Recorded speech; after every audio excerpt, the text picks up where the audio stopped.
Hindi na walang pinapanigan. Tampok ang mga balitang tiyak ng oras at panahon. Sa bawat isyong pumabalot sa ating lipunan. Boses namin ng maghahatid Ng katotohanan, ito ang Radyo Intigenyo. Ang oras na yun, nakataputan ng minuto matapos ang kalawa ng hapon. Magandang araw, Pilipinas! Mapagbalayang Biyernes, Perlas ng Silanganan. Kasangganyo sa balitang totoo at sigurado, Liban Tuloso. At ako naman ang inyong likod, Elaine Jimena. Ibabahagi sa inyo ang mga impormasyong dapat malaman at mapagkakatiwalaan. Pilipinas, narito na ang maiinit na balita sa oras na ito. Pagtakas ni Zaldico sa mga anomanyang kaso laban sa kanya. Kolaborasyon ng DepEd sa KCFI at Solar Inc. para sa pagbabalik ng DepEd TV. Una sa balitaan, pagtakas ni Zaldico sa mga anomanyang kaso laban sa kanya. Para sa mga detalye, narito si Penelope Santos.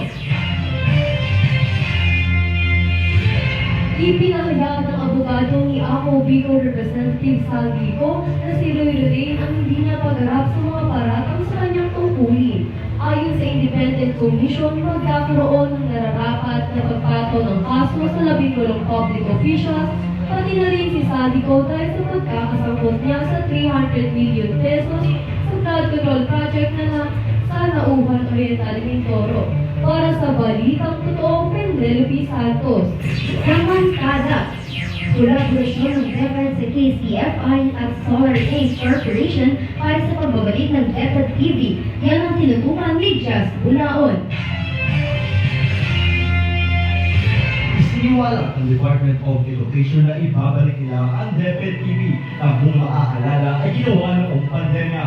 Ani rin ni Educational Secretary Sonny Angala ng Huwebes na sila ay nakikipagtulungan sa Knowledge Channel Foundation Incorporate at Solar Picture Incorporate.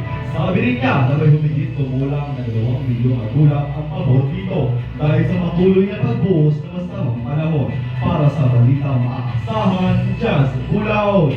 At susunod, President Marcos nagdalamhati sa 2 piloto. may mga pinatuba ang kamunan at close smasher. Manatiling nakatabay dahil aarangkada pa ang Radyo Intigenyo. Alam, last quarter 75 siya. Tapos hanggang ngayon 75 pa rin. Tinatamad na yan. Uy! Imbis na tanungin niyo siya kung ano nangyari, hinuhusgahan niyo pa? Oo nga no. Tara kamustahin natin. Kumusta, Alex? Tanong ko lang, ano ba nangyari? May problema ka ba kaya ka bumagsak? Ito, nahihirapan lang. Marami kasi problema sa bahay kaya naapektuhan ang pag-aaral ko.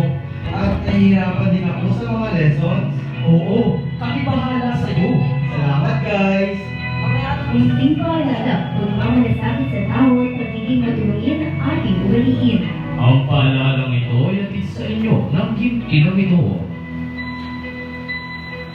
Patuloy kayong nakikinig sa Radyo Intigenyo. Balik sa balitaan, President Marcos nagdalamhati sa 2 piloto. Ang Tea Halabos, ibalita mo.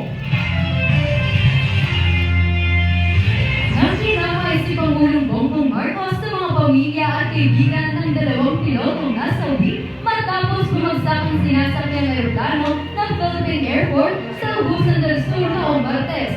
Nagbigay pahayag ng mga NTAF na suspendido muna ang mga aeroplano habang nag-iimbestiga pa. Tinig ng katotohanan at Tea Halabos. Para sa balitang sports, Green Line, ipinatumba ang Pamilyon at Cool Smashers. Kasado na ang balitang yan ni Shea Vicuña. Pinilasa ng Green Line ng Pamilyon at Cool Smashers sa PBL Rainforest Conference sa PLO Eagle Anina noong Huwebes. Umangkin naman si Rukishina Torre ng National University na nabigay 10 puntos. Ang 7 puntos naman sa dating League MVP na si Tos Carlos. Ayon din bumabaw, sisimulan na nila ang maganda dahil mas magiging mainit pa ang kanilang susunod na laban. Shady mo na, pumapalo sa balitang sports. At yan ang mga impormasyong aming nahanap sa araw na ito. Muli, ito ang tambalang Rivan Veloso At Elaine Hermana. na nagsasabi, maging alisto sa bawat pangyayaring nagaganap sa ating bansa. At laging manindigan para sa katotohanan. Ito ang TYKP sa 4-1 Radyo Filipino.